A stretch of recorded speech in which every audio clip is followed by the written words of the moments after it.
record on this computer.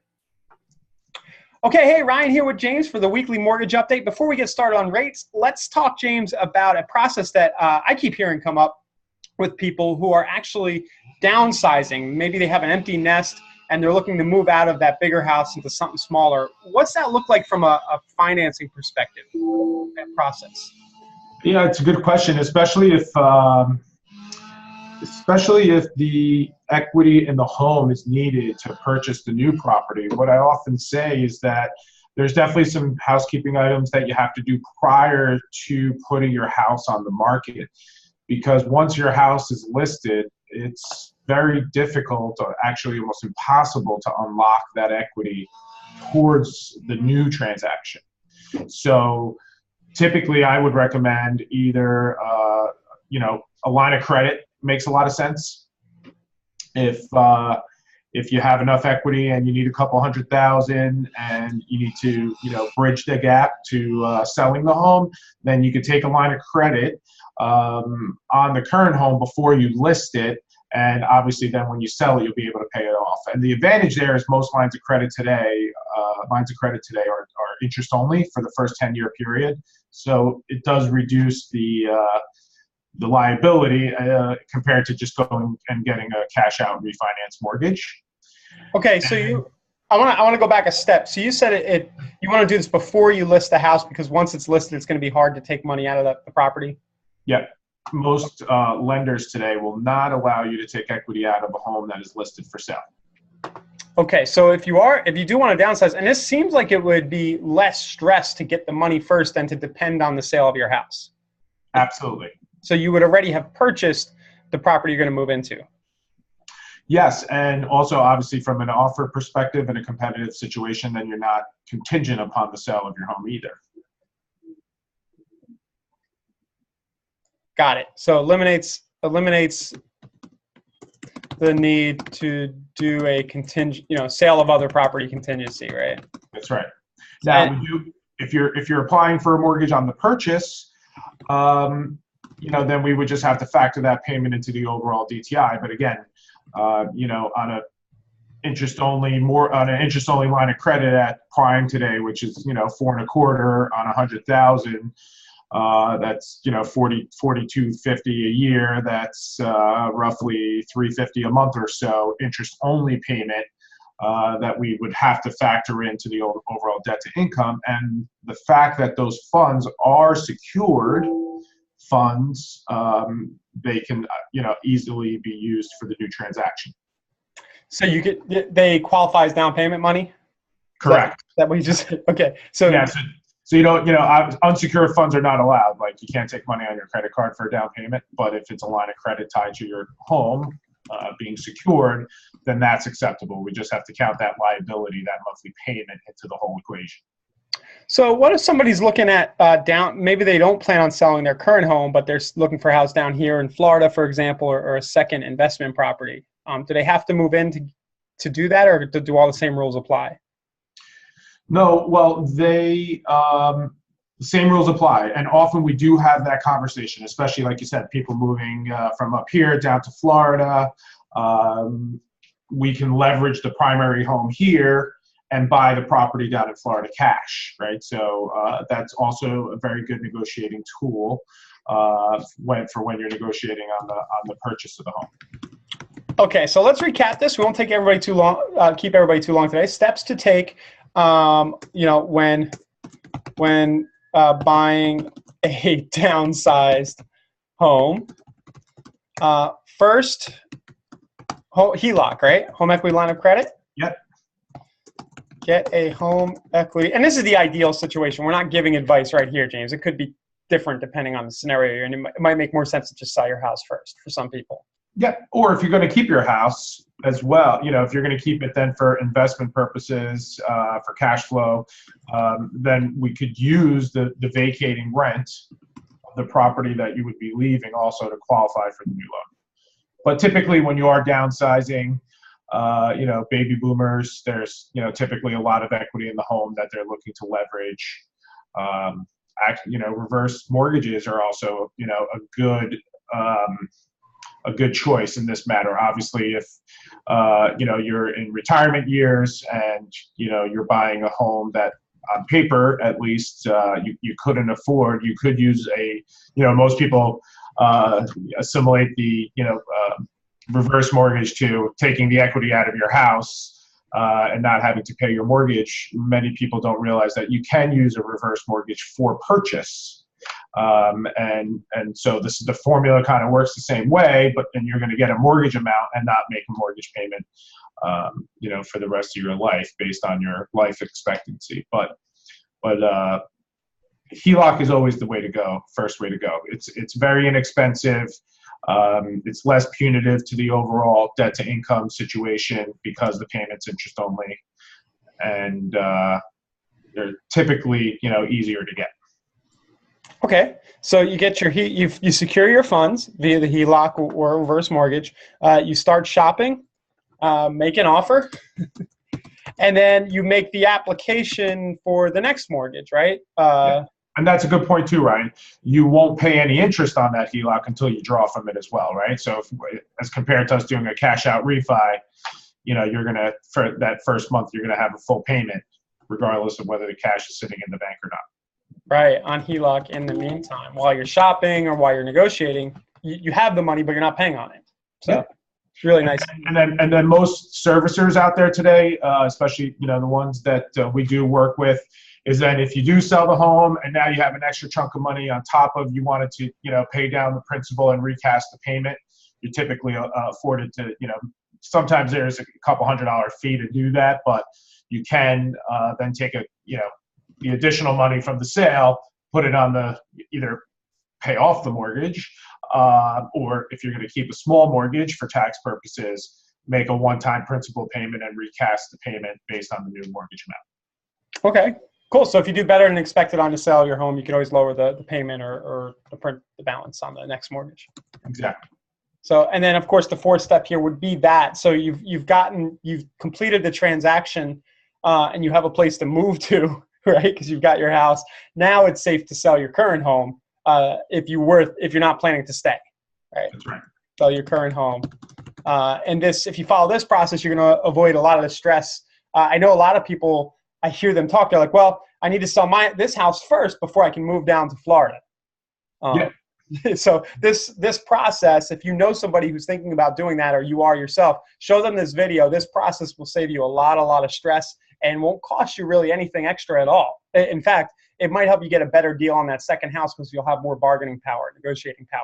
Yeah, I mean, most sellers today, right? They don't want to, especially if there's a multiple offer situation, they don't want to know that you're going to be contingent upon selling your home. Right. So that HELOC in hand or reverse mortgage funds in hand make you really more powerful and more attractive. Absolutely. Yep. So sell your current home. All right. Thanks, James. Let's go ahead and do rates really quick. Where are they at this week? Rates are elevated a bit this week. There has been some talk from the Federal Reserve that they're still pushing towards a rate hike in December, and over the summer, in August, we really thought they were done for the rest of the year. At least that's what the smart money thought. And there was some comments from Janet Yellen earlier in the week that pushed interest rates about 0.25% higher. Again, we're still range bound. We're not at the highs of the year. We're definitely not at the lows of the year. We're right in the middle. You're still around that 4% number, and still, maybe even a little bit lower with excellent credit. And also, there's talk of, obviously, we see the administration's tax cut plan, and the thought process there is that, well, at least, we see that it's going to add to the deficit, at least as it stands now. And it will be stimulative because it will put money more into the taxpayer's pocket. And so interest rates went up a little bit on that announcement as well. So, but again, it's more of the same. Housing numbers, I think I saw something, from National Association of Realtors this week that the economists that the housing market has stalled a little bit here. I would say paused, not stalled. I think it's seasonal. Again, the vacation period, back to school, and then there's usually a big push for the end of the year. I think year over year the numbers were up slightly. And, I'm sure you see it there, and around the country, right? There's that range that has very good traction and very good transactions. Let's call it that 250 to 900 range, depending on where you are, and then the million and up is moving a little bit slower. But again, you have all-time highs in the stock market. People are, consumer confidence numbers are better. Inflation, even though interest rates did go up a bit this week, core inflation numbers today, core consumer inflation, which is really a big number that the Fed looks at, is at year over year 1.3%. So, the Fed wants that number to be at 2%. So, and they don't have an answer for it. They just say that inflation will reach its 2% target. They've been saying that for years. So I just see more of the same, and we're going to be probably in this range, in the 4% range for the rest of the year. We're going to see what the numbers say, and the numbers don't lie. The markets trade off of headlines and emotion, just like we got this week, and we'll see where the dust settles.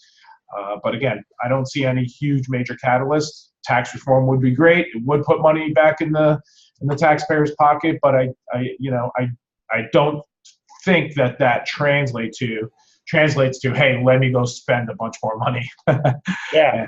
And there'll be some of that effect, and hopefully it will create jobs, and it will create more inflation. But there's the immigration story. There's a number of things. There's the Amazon story. There's the Walmart factors that the Fed really doesn't put into their models, but we know as consumers that Amazon and Walmart especially have changed the game, right? I mean, the prices are much lower because of the way that they changed the whole landscape of the retail world.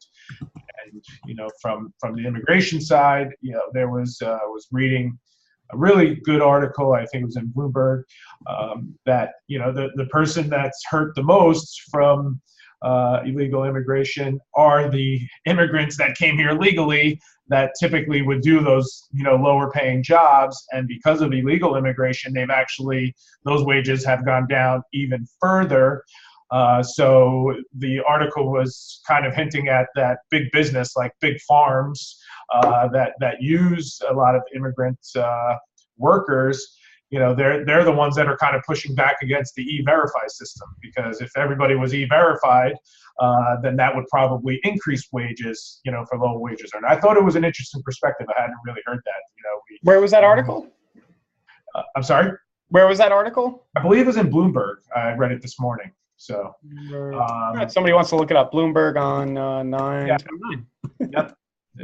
It's very, like I said, a really interesting perspective. I know, if you really think about that, it's, we talk about always the racial divide, but it really, is the people, I guess the premise was, the people that should be most offended by illegal immigration are the people that have waited and done the right things to come here legally, and that they end up getting hurt the most in the financial side of it as well. Yeah. Okay. Well, good. So you took me on a ride today. We got a little further from the stuff really impacting rates, but this is always good stuff to know, James. Yeah, I mean, look, inflation is a big driver of the rates, growth, GDP, and GDP came out revised second quarter, 3.1%. So that 10-year Treasury bond, as I've always said, tracks GDP. But they're kind of calling that second quarter an anomaly where we're really averaging somewhere, if you take first quarter, second quarter, I believe we ended up somewhere around 2.5. 10-year bond is at 2.31. So we could track higher if the economic indicators start to continue. And of course, fourth quarter, you have the holidays around the corner. Consumer spending just naturally picks up, and they always talk about seasonally adjusted numbers. The seasonally adjusted numbers never work. They're usually, always better than the bar they set. So if we don't get good consumer spending in the fourth quarter, then you'll see rates go the other way. But if the trend continues, and they do actually, back up the headline with actual action and pass tax reform, I've always said, look, as an economy, if we can have 3% growth and not leverage, to boom to just bust, that's a very good thing, and that will put a lot more money in people's pockets, and you'll have a lot more buyers in the housing market, and we can sustain higher rates in that scenario very easily, because there will be more discretionary income, and I do believe that will also help real estate values continue to go up, and maybe not gangbusters, but we don't need gangbusters. We need 3-4% appreciation. That would be great. Cool. So it sounds like you actually see light at the end of the tunnel for will I ever be able to get better than 0.5% interest on my savings account? Right. So the biggest segment that's been penalized by low interest rate are savers. Right. Yeah, absolutely. So yes, you should see some light at the end of the tunnel just by the Fed raising rates here. You should see some of those savings rates go up. And that's why I think also if they do continue to raise, that will cap inflation longer term, and that will help keep long-term interest rates lower. And those interest rates really are the ones that dictate the consumer driven rates like car loans and mortgages. So, right. Same thing we've said every week. Still a great time to buy a house. 4% is amazing. It's like free money. Yeah, residential real estate is back. It's back to historically normal. We definitely can use a lot more homeowners out there, but as far as the gain and appreciation, it's back more, getting back more to normal. I think if you look out there, the market is very balanced today when we're looking at buyers and sellers. And I think that trend continues with millennials coming into the market, and that's why I feel like that mid-range of the market is going to continue to stay very, very healthy. And we'll see what the longer end brings, but I see continued growth from our perspective and continued very stable housing market. Great. Okay, anything else, James, today? I think I'm good. Okay, great. Keep an eye out at bondstreetmortgage.com. If you're a real estate agent watching, we added a swipe you can use. It's one of the most recent posts. It's a first-time homebuyer webinar that you and I did, James, that you give away as a lead generation tool. So you'll find that on the homepage, as well as a bunch of other juicy content that you're very welcome to share with your friends, along with the recordings of these sessions every week. Good to go, James. Let's hope the Giants finally win this weekend. I'm going to the game. Are you? Awesome. Enjoy. Yeah. Down here in Tampa. If I thought they were going to play well, I would have come and joined you. So. Yeah, I would have invited you, but I haven't thought much about them lately. All right. Thanks, James. See ya. All right, man. Thanks. Bye. Bye.